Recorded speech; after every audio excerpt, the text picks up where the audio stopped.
जय श्री राम।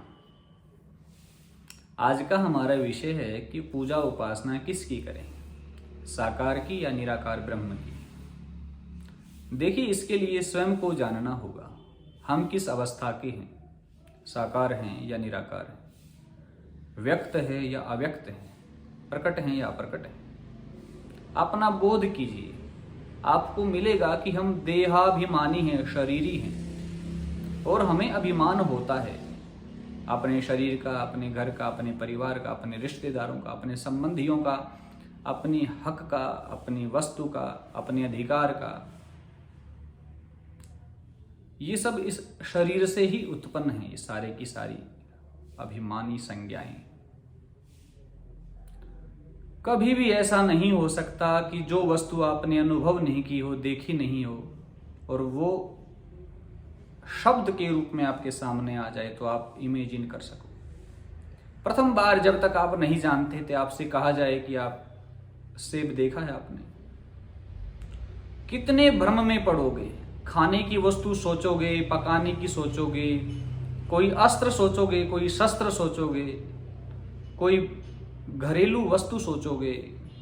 क्या उसके बारे में सोच सकते हो?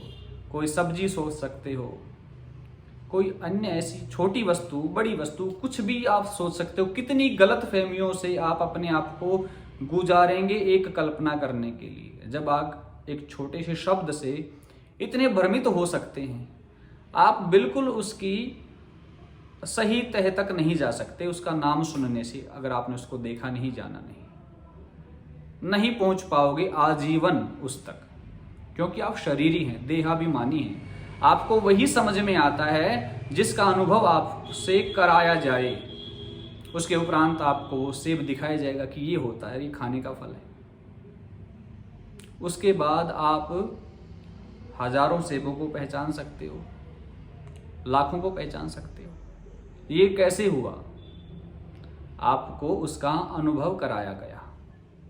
ये शरीर है, ये भौतिक जगत का अनुभव कर सकता है, उस पारलौकिक जगत का नहीं। इसके लिए आपको साकार का रास्ता चुनना पड़ेगा, जो आपको निराकार तक पहुंचा सकता है। साकार की उपासना जब आप करेंगे तो देहाभिमान जो है हमारे अंदर, वो समाप्त हो जाएगा धीरे धीरे। फिर आपको अनुभूति उस परब्रह्म निराकार की हो सकती है। आपको रास्ता साकार का ही पकड़ना पड़ेगा, क्योंकि निराकार की उपासना को व्यवहार में लाना बड़ा कठिन है। आप एक शब्द के बारे में कितना भ्रमित हो सकते हैं, अपने आप को जीवन भर भ्रमित रखेंगे क्या? इसलिए साकार को थामिए, उस मार्ग पर चलिए, उसके पश्चात आपको स्वतः ही निराकार का अनुभव हो जाएगा। ऐसा महापुरुषों के साथ हुआ है, भगवती माँ मीरा के साथ हुआ है, बाबा तुलसीदास के साथ हुआ है, और भी अनेक महापुरुष हैं।